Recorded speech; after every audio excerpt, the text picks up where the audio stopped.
4 rumor naturalisasi timnas Indonesia terbaru, 2 nama keturunan Depok.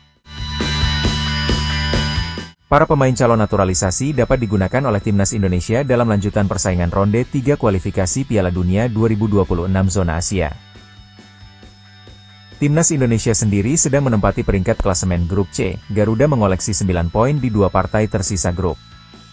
Kedepan, timnas Indonesia giliran menantang Cina, home, dan Jepang, away, 5 hingga 10 Juni 2025. Dua laga tersebut akan menentukan posisi final timnas Indonesia di grup C. Andai dapat menembus peringkat 2 besar, timnas Indonesia otomatis berangkat ke Piala Dunia Amerika Serikat, Kanada, dan Meksiko. Namun jika tertahan di range posisi 3-4, perjalanan timnas Indonesia akan berlanjut ke tahap 4 yakni menantang Konfederasi Afrika. Maka perjuangan timnas Indonesia sendiri masih panjang menuju panggung dunia. Sumbangan kekuatan pemain naturalisasi dapat membantu sayap Garuda semakin lebar. Lantas siapa sajakah 4 pemain yang terlibat rumor naturalisasi bersama timnas Indonesia?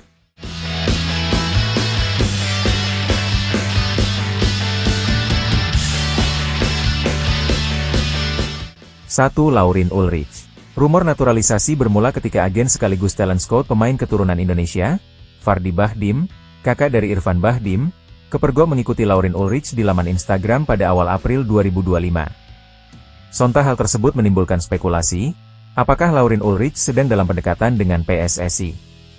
Secara garis keturunan, Laurin Ulrich diketahui memiliki aliran darah dari sang kakek, pihak ayah, yang lahir di Surabaya, Jawa Timur. Namun untuk Laurin Ulrich sendiri merupakan kelahiran Heidenheim, Jerman. Sebagai pemain, Laurin Ulrich dapat bermanfaat untuk timnas Indonesia. Pasalnya Laurin Ulrich merupakan pemain binaan tim Akademi Bundesliga Jerman, VfB Stuttgart. Bersama Stuttgart, Laurin Ulrich menembus kategori umur U17 hingga mendapat kontrak profesional pada tahun 2022 silam. Kini pemain senilai 17,38 miliar rupiah bergabung ke tim satelit atau Stuttgart 2 yang berkompetisi di Bundesliga 3. Laurin Ulrich mampu mengantongi 14 caps dengan catatan 3 gol dan 7 assist.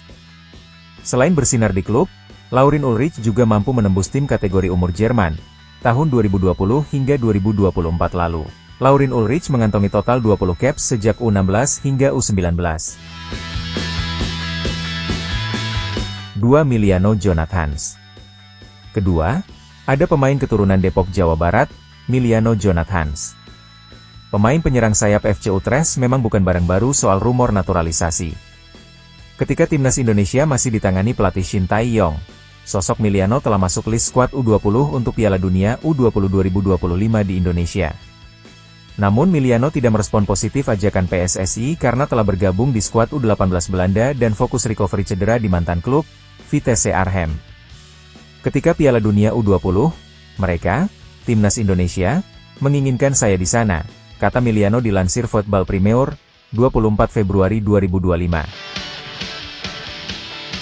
Tapi saya bergabung dengan U18 Belanda, maka saya belum memutuskannya waktu itu.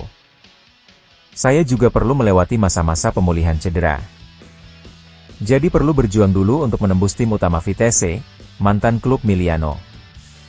Sementara kini Football Premier melaporkan bahwa penyerang sayap masuk dalam list naturalisasi pelatih Patrick Kluivert. Bagi pelatih timnas Indonesia Patrick Kluivert, Jonathans masuk sebagai opsi pemain di kualifikasi Piala Dunia 2026, tulis Football Premier. Tapi pemain gelandang serang belum membuat keputusannya hingga detik ini. Namun yang jelas, pintu naturalisasi cukup terbuka untuk Miliano, tulis Football Premier, 26 Februari 2025. Miliano Jonathans sendiri berpotensi menjadi pemain hebat pada beberapa tahun mendatang. Pasalnya di usianya yang baru menginjak 20 tahun, Miliano telah menembus tim utama Utrecht. Bahkan Utrecht rela merogoh kocek 5,21 miliar rupiah untuk mendatangkan Miliano dari Vitesse pada bursa transfer Januari 2025 lalu. 3. Tristan Goejer. Nama calon naturalisasi ketiga adalah Tristan Goejer. Nama pemain keturunan Maluku tengah diberitakan Football Premier sedang dalam proses pendekatan dengan PSSI. Bahkan Tristan Goejer pun mengaku terbuka untuk naturalisasi. Namun Tristan Goejer perlu fokus pada kondisi cederanya terlebih dahulu sebelum memperkuat timnas Indonesia. Saya menaruh hormat besar kepada sepak bola di Indonesia, Ujar Tristan Goejer dilansir Voetbal Primeur, Senin, 31 Maret 2025. Saya telah melihat bagaimana timnas Indonesia bertumbuh. Dan saya tidak menutup kemungkinan apapun, menjadi naturalisasi. Tristan Goejer sendiri dapat berguna sebagai tembok pertahanan merah putih. Pemain bek kanan punya pengalaman bersama Akademi Ajax Amsterdam fase kelompok umur U17, U18, dan U21. Total 98 cap sebelum Akademi klub tersohor Belanda meminjamkan Tristan Goejer ke PEC Zwolle, mulai Juli 2024 lalu. Namun sayang bersama Zwolle, Tristan Goejer mendapat cedera lutut pada penampilan debutnya. Kini Tristan Goejer masih dalam masa perawatan dan telah melewatkan 28 pertandingan. 4. Dean Zandbergen. Terakhir, Dean Zandbergen yang terang-terangan berminat untuk menjadi pemain naturalisasi timnas Indonesia. Hal ini diungkapkan langsung pemain keturunan Depok dalam channel YouTube Yusa Nugraha, Selasa, 22 April 2025. Aku mengikuti perkembangan timnas Indonesia, ujar Dean ketika dalam konten channel YouTube Yusa Nugraha, Selasa, 22 April 2025. Banyak pemain half-blood juga saat ini. Tentunya aku sangat senang jika bisa main untuk timnas Indonesia. Tak lebih dari sebulan terakhir juga telah ada komunikasi dengan staf PSSI. Dengan Fardi, Bahdim, aku berbicara dengannya. Aku menunggu mereka, PSSI, memberi lampu hijau untuk mengurus dokumen dan datang ke Indonesia. Striker berusia 23 tahun merupakan pemain potensial dengan catatan penampilan rutin di Liga 2 Belanda atau Eerste Divisie. Pada paruh pertama musim 2024-2025, Dean masih memperkuat FC Dordrecht. Pemain yang nenek moyangnya berasal dari Depok, mampu menyapu bersih 24 pekan awal dengan menit bermain.